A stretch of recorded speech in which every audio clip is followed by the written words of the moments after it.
Good day to you and welcome on Beckerization, and today I'm going to talk about how to win a bit more in Heroes of the Storm.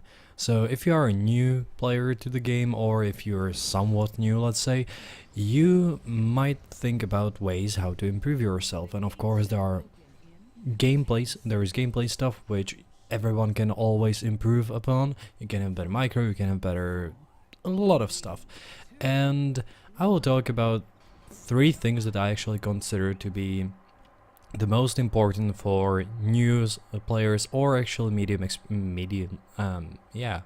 slightly more experienced players. Of course, pros have this in them, but hey. So those are the three things that I'm gonna look into now. Number three, because I do not consider it the major point, but this is the third most important, is pick a hero you're comfortable with. And don't just choose I like really just the role. I like the assassin, I like the warrior, I like the support. No, I found out after a while that every single hero is majorly different. And even though it has written warrior upon it, it doesn't feel like a warrior, or sometimes it has assassin over it and it doesn't really feel like an assassin. So there are things you just have to get used to partially, and sometimes a hero just grows onto you and you're so happy with it and you play so much with it, such as I do play with Arthas because it's probably my favorite hero. Maybe Zagara is a similar one, but they have one thing in common: they have a lot of AoEs, and I tend to like heroes who have AoEs and or who have CCs, so some kind of crowd control, stun, these things. And just pick hero or a few which you are really comfortable with and focus on other things. I don't consider builds to be that important. You can experiment a bit, find what suits your playstyle the most, and even though you will find online guides for builds, you can just play it slightly differently, and it doesn't mean that it's wrong, it's just different. Now let's go to number two, because that's one of the things you can actually learn with a hero you're comfortable with, and that is situational awareness and map awareness in general. So a lot of players don't do that. Let's start.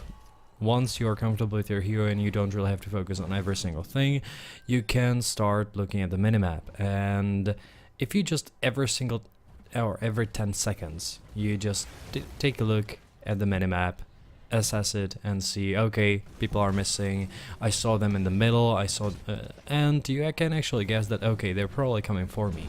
So at that point you will play a bit more defensively, hope not to die. You will just not dive in and give them the kill right away, even though it's not such a big thing in the Heroes of the Storm to die as in League of Legends or Dota 2.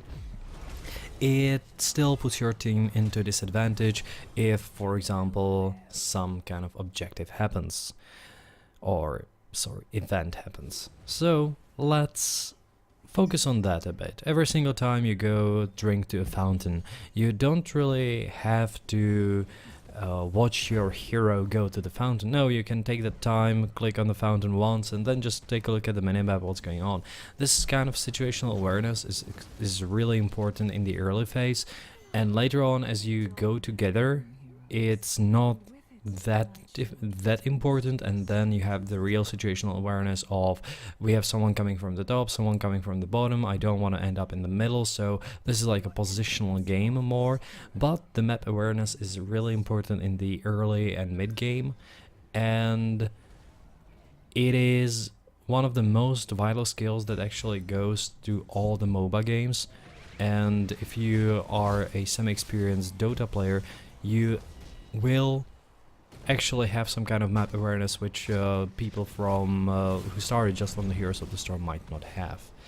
But this map awareness actually goes into a point number one, which I feel is the most important thing in the whole of Heroes of the Storm, and that is, it is an objective based game. This is not Dota 2, this is not League of Legends where you have your objectives on killing the other team more or less. Killing the other team here is the secondary objective, which sometimes leads and is important to the primary objective, but sometimes it just is not. There are pretty good examples. In some maps you have to collect coins from camps or from treasure chests, and then you have to give them back to the pirate. So once you actually get there, it's Blackbeard, right? Once the opponent team actually gets it, and you have a hero on them who has like 14-15 coins, your goal is not to do something stupid and just try to hunt them around.